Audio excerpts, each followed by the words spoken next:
കരുവന്നൂർ കേസിൽ CPM councillor PR അരവിന്ദാക്ഷന്റെ തട്ടിപ്പ് മഞ്ഞുമലയുടെ അറ്റം മാത്രമെന്ന് ഇഡി. സഹകരണ ബാങ്ക് തട്ടിപ്പിലെ പണം സിപിഎം അക്കൗണ്ടിലുമെത്തി.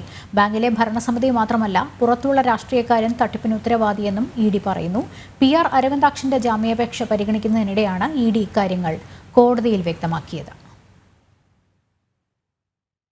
അനധികൃത വായ്പകൾക്കായി PR അരവിന്ദാക്ഷൻ കരുവന്നൂർ ബാങ്ക് ഭരണസമിതിയെ ഭീഷണിപ്പെടുത്തി. ബാങ്കിലെ ഭരണസമിതി മാത്രമല്ല, പുറത്തുനിന്നുള്ള രാഷ്ട്രീയക്കാരും തട്ടിപ്പിന് ഉത്തരവാദികളാണെന്നുമാണ് ഇഡി വ്യക്തമാക്കിയത്. കേസിലെ മുഖ്യപ്രതിയായ P സതീഷ് കുമാറിന്റെ അനധികൃത ഇടപാടുകൾക്ക് വേണ്ടി മന്ത്രിമാർ ഉൾപ്പെടെയുള്ളവരെ സ്വാധീനിക്കാൻ ശ്രമിച്ചത് PR അരവിന്ദാക്ഷൻ വഴിയാണ്. സതീഷിന്റെ മകളുടെ മെഡിക്കൽ പഠനത്തിനായി ഫീസ് അടച്ചത് അരവിന്ദാക്ഷന്റെ അക്കൗണ്ടിലൂടെയായിരുന്നുവെന്നും ഇഡി കോടതിയെ അറിയിച്ചു. PR അരവിന്ദാക്ഷന്റെ ജാമ്യാപേക്ഷ പരിഗണിക്കവെയാണ് ഇഡി ഇക്കാര്യം അറിയിച്ചത്. കരുവന്നൂർ സഹകരണ ബാങ്ക് തട്ടിപ്പ് മഞ്ഞുമലയുടെ ഒരറ്റം മാത്രമാണെന്നാണ് ഇഡി പറയുന്നത്. അരവിന്ദാക്ഷന്റെ ജാമ്യാപേക്ഷ ഈ മാസം 21-ന് വീണ്ടും പരിഗണിക്കും. അതേസമയം കരുവന്നൂർ സഹകരണ ബാങ്ക് തട്ടിപ്പ് കേസിൽ ഇഡിയുടെ കൈവശമുള്ള രേഖകൾ ആവശ്യപ്പെട്ടുകൊണ്ടുള്ള ക്രൈംബ്രാഞ്ച് ഹർജി ശനിയാഴ്ച പരിഗണിക്കാൻ മാറ്റി. സാമ്പത്തിക കുറ്റകൃത്യങ്ങൾക്കായുള്ള പ്രത്യേക കോടതിയുടേതാണ് നടപടി.